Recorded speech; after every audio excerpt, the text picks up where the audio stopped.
Hello friends, welcome back to our channel. Friends, ముందుగా ఈ సీరియల్లో ఏం జరగబోతుందో తెలుసుకుందామా? ఇక వీడియోలోకి వెళ్ళినట్లయితే అవని ఒంటరిగా కూర్చొని ఆలోచిస్తూ ఉంటుంది. ఇంతలోనే చక్రధర్, కమల్ అవని దగ్గరికి వచ్చి, అమ్మ అవని, ఏంటమ్మా మీనాక్షి గురించే ఆలోచిస్తున్నావా?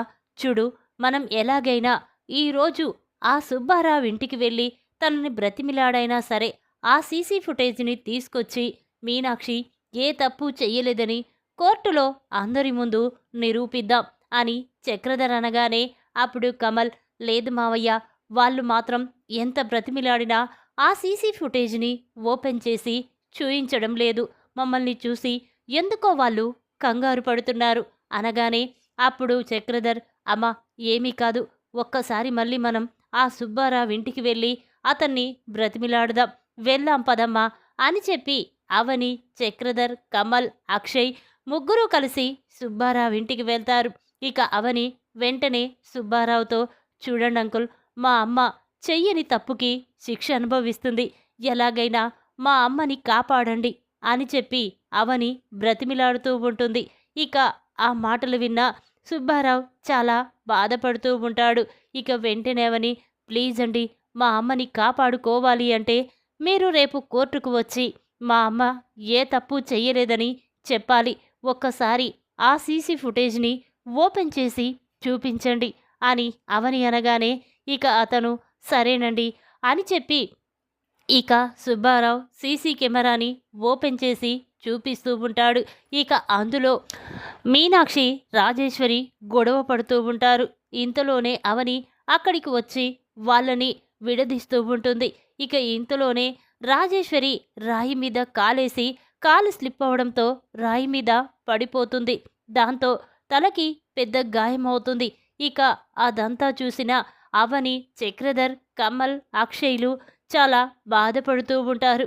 ఇక వెంటనే అవని మాత్రం, చూడండి అంకుల్, ఎలాగైనా ఈ ఫుటేజ్ని తీసుకొని కోర్టుకు వచ్చి మా అమ్మని విడిపించండి, అసలు ఆ రోజు మీరు కూడా చూశానని చెప్తున్నారు కదా, కోర్టులో మీరు సాక్ష్యం చెప్తే మా అమ్మకి శిక్ష పడదు అని అవని అనగానే అప్పుడు సుబ్బారావు, సరేనమ్మా, రేపు ఖచ్చితంగా కోర్టుకు వచ్చి మేము సాక్ష్యం చెప్తాము, మీ అమ్మని కాపాడుతాము, నువ్వేమీ బాధపడకు అని చెప్పగానే ఇక అందరూ కూడా అక్కడి నుంచి ఇంటికి వెళ్ళిపోతారు.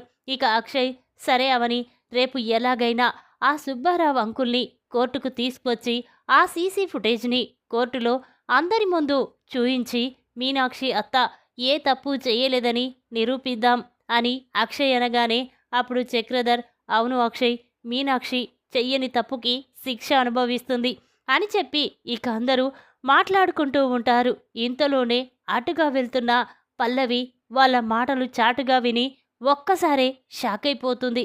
ఇదేంటి, అంకుల్ ఫోటో చూపించొద్దు, సీసీ కెమెరాని చూయించొద్దు అని నేను డబ్బులు కూడా ఇచ్చాను, ఆ డబ్బు తీసుకొని నన్నే మోసం చేస్తాడా అని పల్లవి అనుకుంటూ, నువ్వు ఆ సుబ్బారావు అంకుల్ని కోర్టుకు తీసుకొచ్చి సాక్ష్యం చెప్పడం కాదు, అసలు అతన్ని మీ కంటికి కనిపించకుండా నేను చేస్తాను, అసలు అతను కోర్టుకు రాకుండా చేస్తాను, ఆ మీనాక్షికి శిక్ష పడేలా చేస్తాను, మా మామ్ని నాకు ఎలా దూరం చేశారో మీ అమ్మని కూడా నీకు అలా దూరం చేసి నీకు ఆ బాధ ఏంటో చూపిస్తాను అని చెప్పి పల్లవి అనుకుంటూ వెంటనే సుబ్బారావు ఇంటికి బయలుదేరుతూ ఉంటుంది. ఇక ఎలాగైనా ఆ సుబ్బారావుని కిడ్నాప్ చేయాలి, అలా అయితేనే రేపు కోర్టుకు వెళ్లకుండా ఉంటాడు అని చెప్పి తన ఫోన్ తీసి పల్లవి కొంతమంది రౌడీలకి ఫోన్ చేస్తుంది. పల్లవి నుండి ఫోన్ రావడంతో ఆ రౌడీలు ఫోన్ లిఫ్ట్ చేసి, చెప్పండి మేడం అనగానే అప్పుడు పల్లవి, చూడండి, మీకు ఎంత డబ్బు కావాలన్నా నేనిస్తాను, కానీ ఆ సుబ్బారావు మాత్రం రేపు కోర్టుకు వెళ్లకుండా కోర్టులో సాక్ష్యం చెప్పకుండా చెయ్యాలి, నేనిప్పుడు అక్కడికే వెళ్తున్నాను, మీరు కూడా నన్ను ఫాలో అవ్వండి అని పల్లవి చెప్పగానే అప్పుడు వాళ్ళు, సరే మేడం, మీరు చెప్పినట్టే చేస్తాం అని చెప్పి ఫోన్ పెట్టేస్తారు. ఇక పల్లవి వెంటనే సుబ్బారావు ఇంటికి వెళ్తుంది. పల్లవిని చూసిన వాళ్ళు ఒక్కసారి షాక్ అయిపోయి చూస్తూ ఉంటారు. ఏంటమ్మాయి ఇలా వచ్చావేంటి అనగానే అప్పుడు పల్లవి, ఏంటంకుల్, మీరిలా నమ్మక ద్రోహం చేస్తారని అస్సలు అనుకోలేదు. నేను ఆ సీసీ ఫుటేజ్ని ఓపెన్ చేసి చూయించొద్దన్నాను. అంతేకాకుండా అవని, అక్షయ్లు ఇక్కడికి వచ్చి మిమ్మల్ని బ్రతిమలాడగానే మీరు రేపు కోర్టుకు వెళ్ళి సాక్ష్యం చెప్తానని ఎలా చెప్పారు అని పల్లవి అంటూ ఉంటే ఇక అతను, చూడమ్మా, వాళ్ళ అమ్మ చెయ్యని తప్పుకి శిక్ష అనుభవిస్తుంది. చూడు, ఒక దోషికి శిక్ష పడాలి, కానీ ఒక నిర్దోషికి శిక్ష పడకూడదు. అది అన్యాయం. చూడు, నా వల్ల ఒకరి ప్రాణం బలి కానివ్వను అని చెప్పి సుబ్బారావు అనగానే అప్పుడు పల్లవి, మరి నేను డబ్బిచ్చినప్పుడు అది ఏమైపోయింది? ఇప్పుడు వాళ్ళొచ్చి బ్రతిమిలాడగానే మీరు నిజం చెప్తానంటారా? అయినా మిమ్మల్ని ఇలా వదిలేస్తే రేపు కోర్టుకు వెళ్ళి మీనాక్షి ఏ తప్పు చేయలేదని సాక్ష్యం చెప్తారు. కానీ మిమ్మల్ని ఇక్కడి నుంచి నేను తీసుకువెళ్తే మీరు కోర్టుకు ఎలా వెళ్తారో నేను చూస్తాను అని చెప్పి ఇక పల్లవి, ఒరేయ్, ఇంకా చూస్తారేంట్రా, వీళ్ళిద్దరినీ కిడ్నాప్ చేయండి అని చెప్పగానే ఇక ఆ రౌడీలు సుబ్బారావుని, తన భార్యని కిడ్నాప్ చేసి అక్కడి నుంచి తీసుకువెళ్తూ ఉంటారు. ఇక అది చూసిన అతను, అమ్మాయి, ఏంటి నువ్వు ఏం చేస్తున్నావో నీకైనా అర్థమవుతుందా?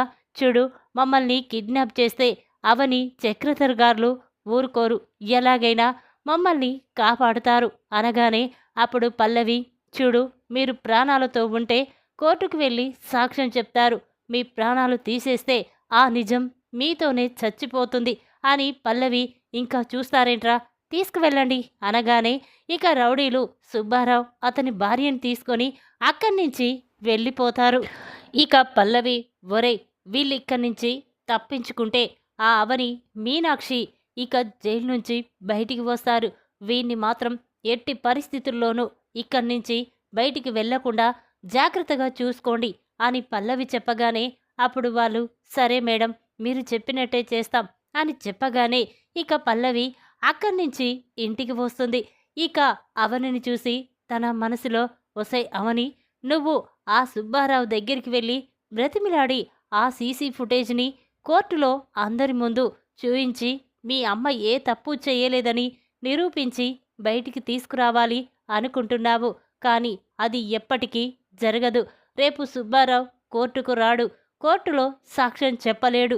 దాంతో మీ అమ్మకి శిక్ష పడిపోతుంది. మా మామ్ని నాకు ఎలా దూరం చేశారో నేను కూడా మీ అమ్మని నీకలా దూరం చేస్తాను. ఆ బాధ ఎలా ఉంటుందో చూపిస్తాను అని చెప్పి ఇక పల్లవి అనుకుంటూ అక్కడి నుంచి వెళ్ళిపోతుంది. ఇక ఇంతలోనే ఉదయం అవుతుంది. అందరూ కూడా కోర్టుకు వెళ్ళడానికి రెడీ అవుతూ ఉంటారు. ఇక ఇంతలోనే అవని తన ఫోన్ తీసి అక్షయ్కి ఫోన్ చేస్తుంది. ఇక అవని నుండి ఫోన్ రావడంతో, అక్షయ్, చెప్పవని అనగానే ఇక అవని, చూడండి, నేను కోర్టుకు బయలుదేరుతున్నాను. మీరు వచ్చేటప్పుడు ఆ సుబ్బారావు అంకుల్ని, తన భార్యని తీసుకొని ఆ సీసీ ఫుటేజ్ని తీసుకొని కోర్టుకు వచ్చేయండి అని అవని చెప్పగానే అప్పుడు అక్షయ్, సరే అవని, వెంటనే బయలుదేరుతాను అని చెప్పి ఫోన్ పెట్టేసి ఇక వెంటనే అక్షయ్ సుబ్బారావు ఇంటికి వెళ్తాడు. అక్కడికి వెళ్ళేసరికి ఇక డోర్ తీసే ఉంటుంది. ఇంట్లో ఎవరూ లేకపోవడంతో అక్షయ్ చాలా కంగారు పడుతూ ఉంటాడు. వెంటనే బయటికి వచ్చి చూస్తాడు. అక్కడ సీసీ ఫుటేజ్ కూడా కనిపించకపోవడంతో అక్షయ్ కంగారు పడుతూ, ఇదేంటి, అంకుల్ ఈరోజు కోర్టుకు వచ్చి సాక్ష్యం చెప్తానని మాతో చెప్పాడు, కానీ ఇప్పుడేంటి ఇంట్లో ఎవరూ కనిపించడం లేదు, ఎక్కడికి వెళ్ళి ఉంటారు అని చెప్పి ఇక అక్షయ్ తన ఫోన్ తీసి సుబ్బారావుకి ఫోన్ చేస్తాడు. ఇక ఫోన్ అక్కడే రింగ్ అవడంతో అక్షయ్, ఇదేంటి, అంకుల్ ఫోన్ కూడా ఇక్కడే పెట్టి వెళ్ళారు, ఎక్కడికి వెళ్ళి ఉంటారు అని చెప్పి అటు ఇటు చూస్తూ ఉంటాడు. ఇక వాళ్ళు ఎక్కడా కనిపించకపోవడంతో అక్షయ్ కంగారు పడుతూ వెంటనే అవనికి ఫోన్ చేస్తాడు. ఇక అక్షయ్ నుండి ఫోన్ రావడంతో అవని ఫోన్ లిఫ్ట్ చేసి, చెప్పక్షయ్ అనగానే అప్పుడు అక్షయ్, చూడు అవని, అంకుల్ ఆంటీ ఇద్దరూ కనిపించడం లేదు, ఎక్కడికి వెళ్ళారో అర్థం కావడం లేదు, ఫోన్ కూడా ఇంట్లో పెట్టేసి వెళ్ళిపోయారు అని చెప్పగానే ఇక అవని స్టన్ అయిపోయి చూస్తూ ఉంటుంది. ఇదేంటండి, కోర్టుకు టైం అవుతుంది, వాళ్ళు కనిపించకపోవడమేంటి? నిన్ననే కదా కోర్టుకు వచ్చి సాక్ష్యం చెప్పి మీ అమ్మని కాపాడతామని మనతో చెప్పారు, కానీ ఇంతలోనే ఎక్కడికి వెళ్ళి ఉంటారు? నాకు చాలా కంగారుగా ఉందండి అని అవని అనగానే అప్పుడు అక్షయ్, లేదు అవని, నువ్వేమీ కంగారు పడకు. ఆంటీ అంకుల్ ఎక్కడ ఉన్నా వెతికి మరీ నేను తీసుకొస్తాను. ఈ విషయం కమల్కి శ్రీకరికి కూడా చెప్పు అనగానే ఇక అవని వాళ్ళిద్దరికీ ఫోన్ చేసి సుబ్బారావు గురించి నిజం చెప్తుంది. ఇక దాంతో కమల్, శ్రీకర్, అక్షయ్ అందరూ కూడా సుబ్బారావుని వెతుకుతూ ఉంటారు. ఇక ఇంతలోనే పల్లవి అవని దగ్గరికి వచ్చి, ఏంటి, ఎందుకంత కంగారు పడుతున్నావు? ఈరోజు కోర్టుకు వెళ్ళాలి కదా, అక్కడ మీ అమ్మకు శిక్ష పడుతుందని కంగారు పడుతున్నావా అనగానే అప్పుడు అవని, చూడు పల్లవి, ఇదంతా చేస్తుంది నువ్వేనని నాకు తెలుసు. కానీ మా అమ్మ చెయ్యని తప్పుకి శిక్ష అనుభవిస్తుంది. మర్యాదగా ఆ అంకుల్ ఎక్కడ ఉన్నారు, అతన్ని ఎక్కడ దాచిపెట్టావో నిజం చెప్పు అని అవని అంటూ ఉంటే అప్పుడు పల్లవి, ఏంటి బెదిరిస్తున్నావా? నువ్వు ఏం చేస్తావో చూస్తానన్నావు కదా. చూడు, ఆ అంకుల్ మీకు కనిపించడు, కోర్టుకు రాడు, సాక్ష్యం చెప్పడు. ఇంకొకసారి అతని గురించి వెతికే ప్రయత్నం చెయ్యొద్దు. కోర్టుకు టైం అవుతుంది, వెళ్ళు. అక్కడ మీ అమ్మకి శిక్ష పడుతుంది. అది చూసి నువ్వు, మీ అమ్మ, మీ నాన్న అందరూ బాధపడండి, కన్నీళ్లు పెట్టండి. అది చూస్తూ నేను చాలా సంతోషపడతాను అని పల్లవి అంటూ ఉంటుంది. ఇక ఆ మాటలు విన్న అవనికి చాలా కోపం వస్తుంది. వెంటనే పల్లవి చెంప పగలగొడుతుంది. ఇక పల్లవి, ఏయ్, నన్నే కొడతావా అనగానే అప్పుడు అవని, కొట్టకుంటే చంపేస్తాను, నిజం చెప్పు. ఇప్పుడు అతను ఎక్కడ ఉన్నాడు, ఎక్కడ దాచిపెట్టావు అని అవని పల్లవిని బెదిరిస్తూ ఉంటే ఇంతలోనే కామాక్షి అక్కడికి వస్తుంది. ఏయ్ అవని, ఏం చేస్తున్నావే? నా కూతురు పోయిందన్న బాధలో నా మనవరాలు బాధపడుతూ కన్నీళ్లు పెట్టుకుంటుంటే ఇప్పుడు నువ్వు నా మనవరాలి మీదే చెయ్యి చేసుకుంటావా? నీకెంత ధైర్యం అనేసరికి అప్పుడు అవని, చూడమ్మమ్మా, మా అమ్మని జైలుకు పంపించింది, చెయ్యని తప్పుకి శిక్ష అనుభవించేలా చేసింది. నా మీద కోపంతో మా అమ్మని బాధ పెడుతుంది. ఇలాంటి పల్లవిని కొట్టకుండా ఊరుకొమ్మంటావా అనగానే అప్పుడు కామాక్షి, చూడు అవని, నీకు ధైర్యం ఉంటే మీ అమ్మ ఏ తప్పు చెయ్యలేదని కోర్టులో నిరూపించుకో. అంతేకాని ఇంకొకసారి పల్లవి మీద చేయి చేసుకుంటే మర్యాదగా ఉండదు అని చెప్పి ఇక కామాక్షి పల్లవిని తీసుకొని అక్కడి నుంచి వెళ్ళిపోతుంది. ఇక అవని మాత్రం చాలా కంగారు పడుతూ ఉంటుంది. కోర్టుకు టైం అవుతుంది. ఇప్పుడు అంకుల్ ఎక్కడ ఉన్నారో తెలియడం లేదు. ఇప్పుడు కోర్టులో సాక్ష్యం చెప్పకుంటే మా అమ్మకి శిక్ష పడుతుంది. మా అమ్మని ఎలా కాపాడుకోవాలి అని అనుకుంటూ ఉండగా ఇంతలోనే అవని ఫోన్ రింగ్ అవుతుంది. ఇక వెంటనే ఫోన్ లిఫ్ట్ చేసి, చెప్పండి అనగానే అప్పుడు అక్షయ్, చూడు అవని, నువ్వు మావయ్య కోర్టుకు వెళ్ళండి. ఇంతలో ఆ సుబ్బారావు ఎక్కడ ఉన్నాడో వెతికి మరీ తీసుకొని కోర్టుకు వస్తాం అని చెప్పగానే అప్పుడు అవని, సరేనండి అని చెప్పి చక్రధర్, అవని ఇద్దరూ కూడా కోర్టుకు వెళ్తారు. ఇక ఇంతలోనే కోర్టు టైం అవుతుంది. అక్షయ్, కమల్, శ్రీకర్ ముగ్గురు కూడా సుబ్బారావు కోసం ఎంత వెతికినా కనిపించకపోవడంతో ఇక చాలా కంగారు పడుతూ ఉంటారు. ఇక కమల్, ఎలా అన్నయ్య, అతను ఎక్కడ ఉన్నాడో తెలియడం లేదు, కోర్టుకి టైం అవుతుంది, వదిన అక్కడ ఎంత కంగారు పడుతుందో ఎలా అని కమల్ అంటూ ఉంటే అప్పుడు అక్షయ్, ఏమోరా, ఏం చెయ్యాలో కూడా నాకు అర్థం కావడం లేదు, మీనాక్షి అత్తయ్యని ఎలా కాపాడుకోవాలో కూడా తెలియడం లేదు అని అనుకుంటూ ఉంటారు. ఇంతలోనే కొంతమంది రౌడీలు అక్కడ కాఫీ తాగుతూ ఉంటారు.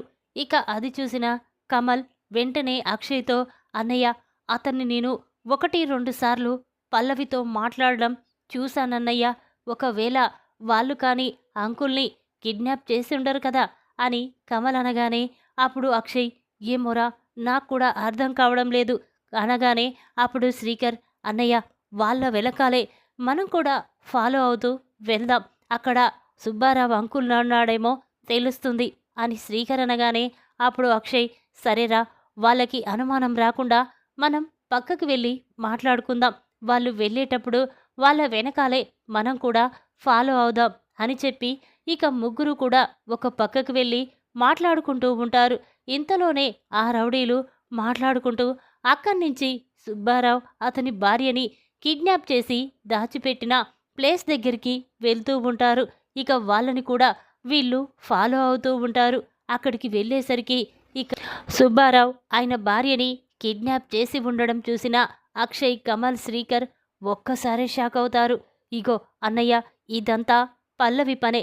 ఎలాగైనా ఈ సుబ్బారావు కోర్టుకు వచ్చి సాక్ష్యం చెప్తే ఇక మీనాక్షి అత్త ఏ తప్పు చెయ్యలేదని, నిర్దోషిగా బయటికి వస్తుందని, ఇక ఎలాగైనా తనని బాధ పెట్టాలని, అవని వదినని ఏడిపించాలని పల్లవే ఇలా చేసి ఉంటుంది. ఎలాగైనా వీళ్ళని కాపాడి కోర్టుకు తీసుకువెళ్ళాలన్నయ్యా అని కమల్ అనగానే అప్పుడు అక్షయ్, సరే వెళ్దాం పద అని చెప్పి ఇక ముగ్గురు కూడా లోపలికి వెళ్తారు. వీళ్ళని చూసిన రౌడీలు, ఏయ్ ఎవర్రా మీరు, ఇక్కడికెందుకు వచ్చారు, ముందిక్కడి నుంచి వెళ్ళండి అంటూ ఉంటే ఇక అక్షయ్, ఒరేయ్ వీళ్ళని తీసుకొని వెళ్ళడానికే మేమిక్కడికి వచ్చాంరా అని చెప్పి ఇక ముగ్గురు కూడా వాళ్ళతో ఫైట్ చేస్తూ ఉంటారు. ఇంతలో కమల్ ఒక రౌడీని పట్టుకొని, ఏయ్ నిజం చెప్పురా, ఎవరు అంకుల్ని కిడ్నాప్ చేసి ఈడికి తీసుకురమ్మని మీతో చెప్పారు, నిజం చెప్తావా లేక పోలీసులని పిలిపించమంటావా అని కమల్ అనగానే అప్పుడు అతను, లేదు సార్, డబ్బు కోసమే మేమీ పని చేశాం, ఇది చేయించింది పల్లవి మేడమే, మమ్మల్ని క్షమించండి సార్, వదిలేయండి అని చెప్పి అనగానే ఇక కమల్, సరే మీరు వెళ్ళండిరా అని చెప్పి ఇక అని కమల్, అక్షయ్, శ్రీకర్ ముగ్గురు కూడా సుబ్బారావు తన భార్యని కాపాడి కోర్టుకు తీసుకొస్తూ ఉంటారు. ఇక అది చూసిన అవని, చక్రధర్ చాలా సంతోషపడుతూ ఉంటారు. ఇక ఇంతలోనే లాయర్ మీనాక్షే రాజేశ్వర్ని చంపిందని, ఎలాగైనా మీనాక్షికి శిక్ష పడేలా చెయ్యాలని లాయర్ జడ్జి గారిని కోరడంతో ఇక జడ్జి గారు నిజంగానే మీనాక్షి తప్పు చేసిందని నమ్ముతాడు. ఇక తనకి శిక్ష పడాలని ఇక ఇంతలోనే చెప్తూ ఉండగా ఇంతలో అక్షయ్ సుబ్బారావుని తీసుకొని అక్కడికి వచ్చి, ఆగండి జడ్జి గారు, అసలు ఏం జరిగిందో ఈ అంకుల్ మీతో చెప్తారు అని చెప్పి అక్షయ్ అనగానే అప్పుడు జడ్జ్, చూడండి మీరు ఏదైనా చెప్పాలనుకుంటే కోర్టు బోన్లోకి వెళ్ళి చెప్పండి అనగానే ఇక సుబ్బారావు, తన భార్య ఇద్దరు కూడా బోన్లోకి వెళ్తారు. ఇక అది చూసిన పల్లవి ఒక్కసారి షాక్ అయిపోయి చూస్తూ ఉంటుంది. ఇదేంటి, వీళ్ళిద్దరినీ కిడ్నాప్ చేసి దాచిపెట్టాను, కానీ ఇప్పుడు సుబ్బారావు ని తీసుకొచ్చి మీనాక్షి తప్పు చేయలేదని నిరూపిస్తున్నారు అని అనుకుంటూ ఉండగా ఇంతలో జడ్జ్, చెప్పండి అనగానే అప్పుడు సుబ్బారావు, చూడండి జడ్జి గారు, అసలు మీనాక్షి ఏ తప్పు చెయ్యలేదు, రాజేశ్వరే కాలు స్లిప్ అయి రాయి మీద పడిపోయింది, కానీ ఈ పల్లవి మాత్రం మీనాక్షి, అవని మీద కోపంతో వాళ్ళిద్దరి మీద కేసు పెట్టింది, మీనాక్షికి శిక్ష పడేలా చెయ్యాలనుకుంటుంది అని సుబ్బారావు అనగానే అప్పుడు జడ్జి, చూడండి చెప్పడం కాదు, మీ దగ్గర ఏదైనా సాక్ష్యాలున్నాయో చూపించండి, అప్పుడు కోర్టు నమ్ముతుంది అని చెప్పగానే అప్పుడు సుబ్బారావు, ఉన్నాయి సార్, నా దగ్గర సాక్ష్యాలు ఉన్నాయి అని చెప్పి సుబ్బారావు ఆ సీసీ ఫుటేజ్ని ఓపెన్ చేసి జడ్జికి చూపిస్తూ ఉంటాడు. ఇక అది చూసిన జడ్జ్ ఒక్కసారే షాక్ అయిపోయి చూస్తూ ఉంటాడు. ఇక వెంటనే, అవును, రాజేశ్వరి కాలు స్లిప్ అయి పడిపోయింది, మీనాక్షి రాజేశ్వర్ని చంపలేదు, కావాలని పల్లవి మీనాక్షి మీద కేసు పెట్టింది అని జడ్జి చెప్పడంతో అప్పుడు పల్లవి, లేదు జడ్జి గారు, కావాలనే మీనాక్షి మా అమ్మని చంపింది అనగానే అప్పుడు జడ్జ్, చూడమ్మా, ఇక్కడ సాక్ష్యాధారాలతో సహా నిజం నిరూపణ అయ్యింది, నువ్వు తప్పు చెయ్యని వాళ్ళని పట్టుకొని తప్పు చేసింది అంటే మీకు కూడా శిక్ష పడే అవకాశం ఉంది అని చెప్పి ఇక జడ్జి అనగానే పల్లవి చాలా కోపంగా అక్కడి నుంచి బయటికి వెళ్ళిపోతుంది. ఇక జడ్జి, చూడండి మీనాక్షి గారు ఏ తప్పు చెయ్యలేదు, ఇక తనని నిర్దోషిగా బయటికి పంపిస్తున్నాను అని చెప్పడంతో ఇక మీనాక్షి, చక్రధర్, అక్షయ్, కమల్, శ్రీకర్ చాలా సంతోషపడుతూ మీనాక్షిని బయటికి తీసుకొస్తారు. ఇక అది చూసిన పల్లవి చాలా కోపంతో రగిలిపోతూ ఉంటుంది.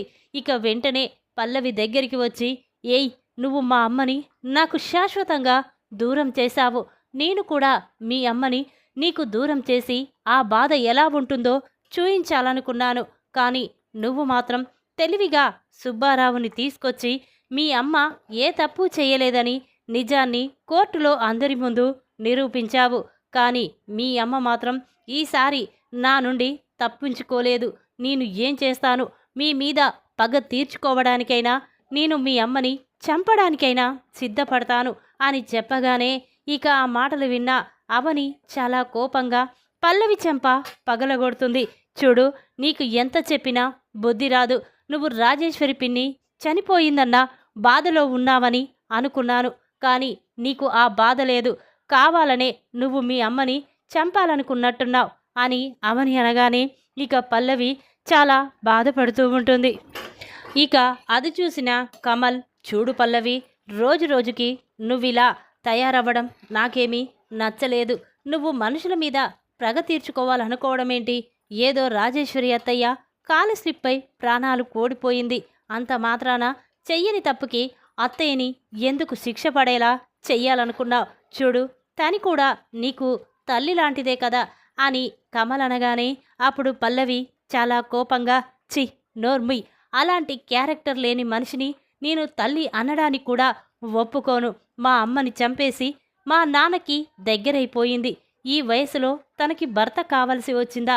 చి, తనని చూస్తుంటేనే నాకు చాలా కంపరంగా ఉంది అని పల్లవి అనగానే అప్పుడు చక్రధర్ చాలా బాధపడుతూ, ఇదేంటి పల్లవి రోజు రోజుకి మీనాక్షి మీద మరింత కోపం పెంచుకుంటుంది.